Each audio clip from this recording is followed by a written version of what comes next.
Hi guys, and welcome to another edition of Smackdown Spoilers! Ladies and gentlemen, thank you so much for your support because, ladies and gentlemen, my Raw review, like WJ would say, it got 1,300 views.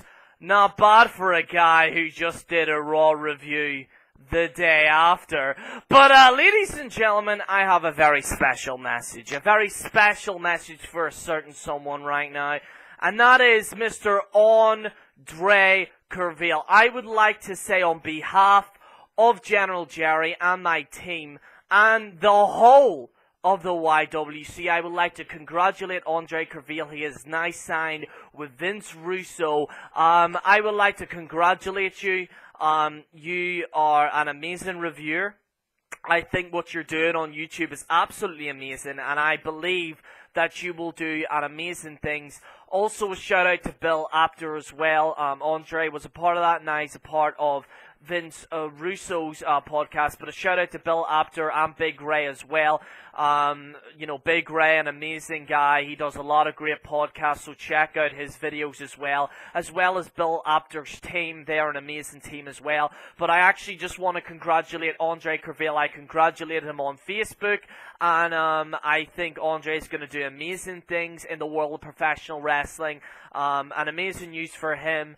He posted a very emotional video, and it is definitely goes to show you that the YWC is the only place to be. And ladies and gentlemen, I just want to congratulate Andre, and congratulations to you. So, ladies and gentlemen, now we have that done, I would like to, well, you all know what it is. Let's get into it. Let's not waste any time, as Vinnie Mac would say. Let's get into your Smackdown spoilers, because everyone knows I am the originator.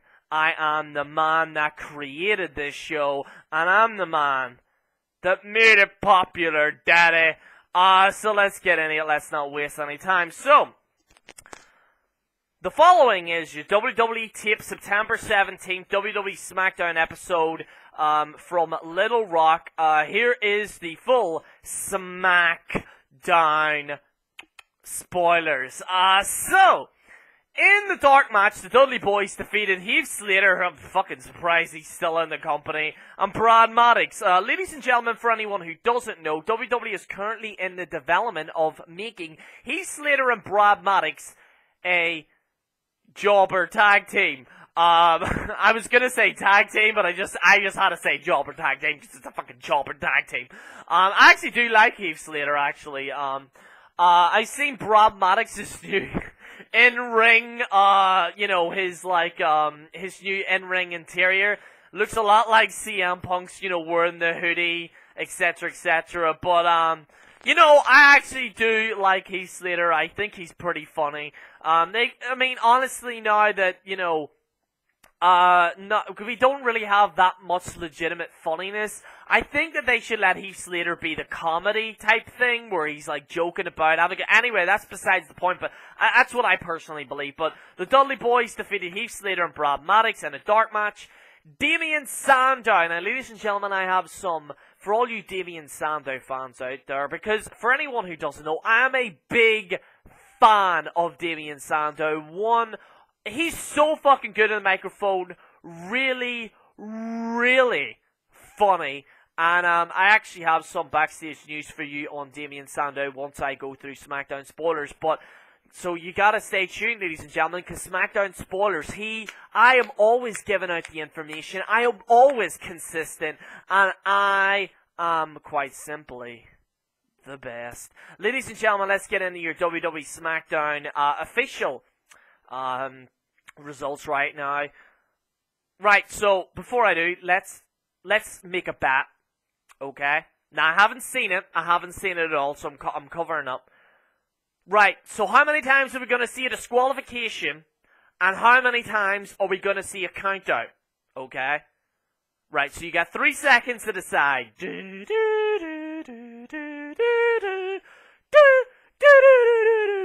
So let's get into it. Naomi and Sasha Banks defeated Paige and Becky Lynch. This was a good, oh my Jesus Christ, a good Divas match? And the crowd was hot for both teams?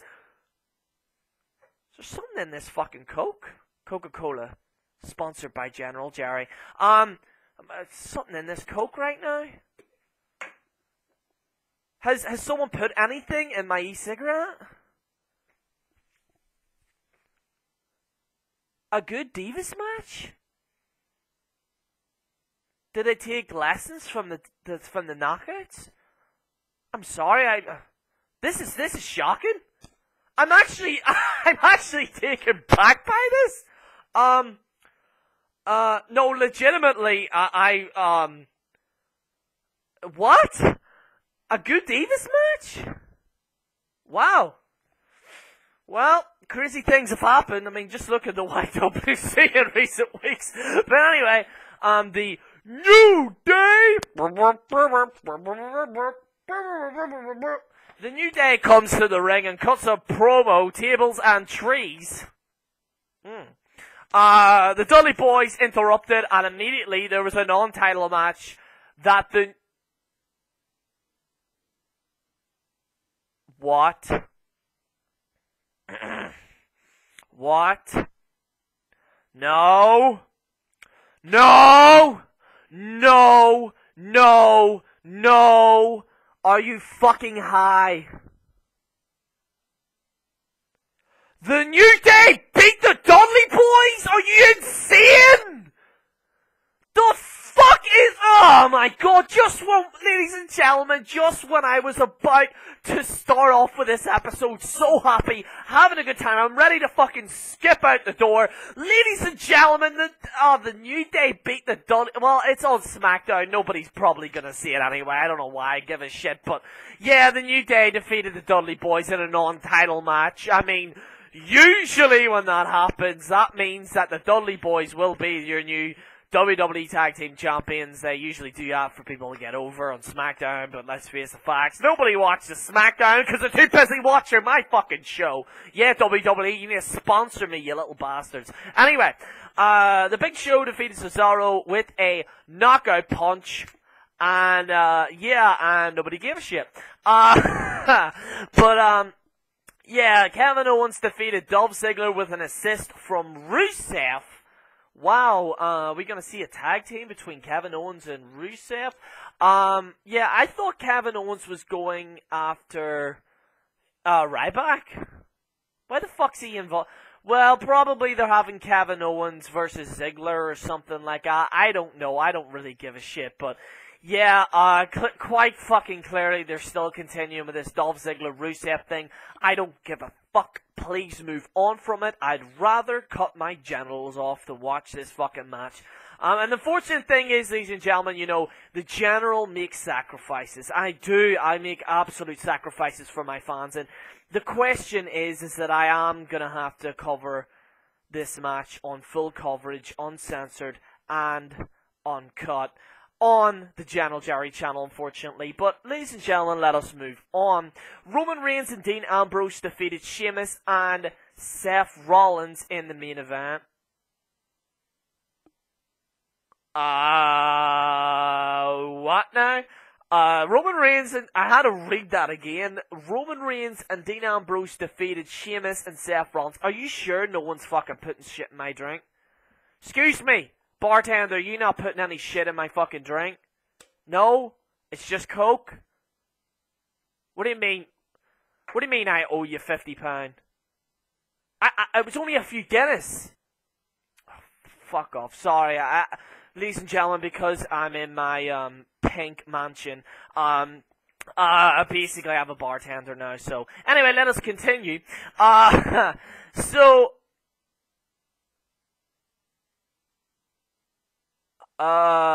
you fucking sure you haven't put anything in my drink? Because I'm literally looking at the main event being a Divas match. Wait, you sure? Now you're absolutely positive. Right. The Bellatron for Nikki Bella aired as various backstage segments throughout the night.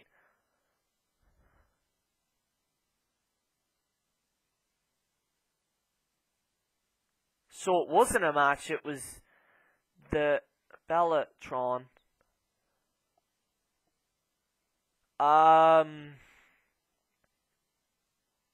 Don't watch SmackDown, what a load of fucking shit that is. Yeah, what a load of horse shit that is. The only match you could really see is Roman Reigns, Dean Ambrose defeating Sheamus and Seth.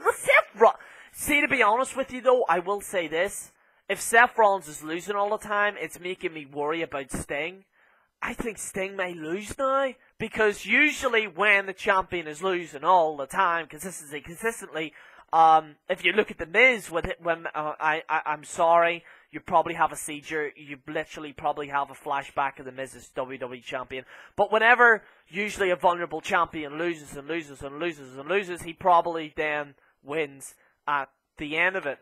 Which I really hope not, because ladies and gentlemen, though, there's a silver lining. I will be ranting about this, and I will be going completely batshit insane.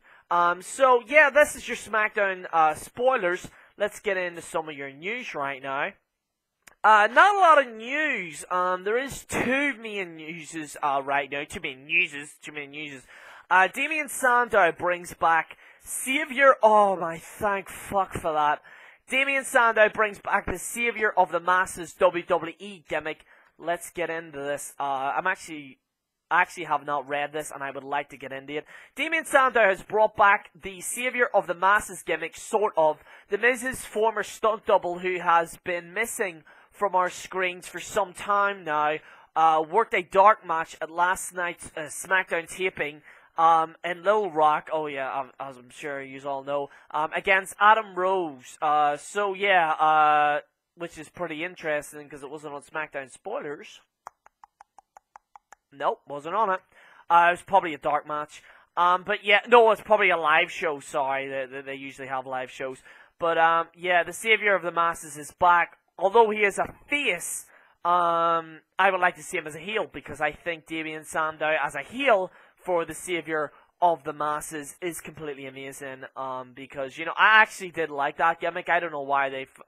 also, the reason why he's been off TV, ladies and gentlemen, if you've been living on Mars for the last 2 months, as I'm sure you're aware, Damien Sandow and Curtis Axel were in a tag team. It was... Damien Sandow was impersonating as Randy Savage, and Curtis Axel was impersonating as Hulk Hogan. Since then, the storyline's been done, and it does look like they'll be rebranding Damien Sandow. I think this is I think this is a good step in the right direction for his career, because, you know, hopefully he does more, and I'd like to see him more on the microphone. I have more news for you WWE fans out there. WWE Raw ratings are down again for this week's Raw. With recent Sting low ratings for the flagship show, WWE pulled a few extra tricks out of their bag at Monday night in an attempt to pop the ratings. Unfortunately for WWE, it came up short. September 14th show drew a final cabling broadcast of still 2 million. It's pretty good, but 2 million. 2.42 according to media research. This number is down slightly from last week's Labor Day broadcast, which brought 2.44 rating. This week's show went head-to-head with the first regular season edition of Monday Night Football, which is historically a very difficult time slot. However, last year's editions of Raw up against Week 1's Monday Night of Raw had fared better. Last year, Raw drew a 2.88 rating, and a 2.91 rating was aired in 2013 and 2012 broadcasts of Raw, which draw 2.98 rating. I'm gonna give you guys a breakdown of it. The first hour drew 3,290,000,000 viewers. The second hour drew 3,539,000,000 views, which goes to show you that them and starting the show need to sort it out. But anyway, I'll continue. And then the third hour dropped, which was 3.3 1.363 million views. Yeah, it goes to show you that fans aren't invested at the start of the show, and it is something that WWE needs to work on as that start of the show to essentially let people invest to watch the entire show. And I've said this in the past, and I've said again, 3.290 million views is good. It's good. 3 million views is pretty decent, but it's a far cry from the Attitude Era, but they still need to invest, maybe put a little bit more effort in on the start of the show so people can watch the whole hour. But ladies and gentlemen, yeah, I'm going to go through any more news that came out. Not a lot of news that came out today. So far, there's more news. Oh, here we go. WWE releases a statement on CM Punk and the Doctor. Earlier this year, WWE senior ringside physician filed a lawsuit against CM Punk. Among other things, the Doctor took issue with how Punk detailed his diagnosis of a severe infection. Stop fucking jumping this fucking computer. And yeah, other issues mentioned. Punk was confidential information was used in the lawsuit. His words were protected in the First Amendment and the use of doc. He said, yeah, so since the news surfaced, WWE has put the following statement. Phil Brooks' latest claim that WWE keeps fucking jumping here all the time, but WWE director directed a file lawsuit against their Doctor, which was false. Needless to say, this is far from over. Both sides' lawyers will meet on October 9th. So, like I said, just to summarize, because I was just looking over there, just to summarize, the court case will go forward in October 9th, to discuss the case in which, it will be decided by a jury. So, October 9th is something that, I will be looking forward to, because it'll be interesting to see what the news from that is. But yes, ladies and gentlemen, that is all your news today. And I hope you enjoyed this edition of SmackDown Spoilers. Wow, 17 minutes, pretty damn long. But anyway, ladies and gentlemen, this is General Jerry on the General Jerry channel, signing out.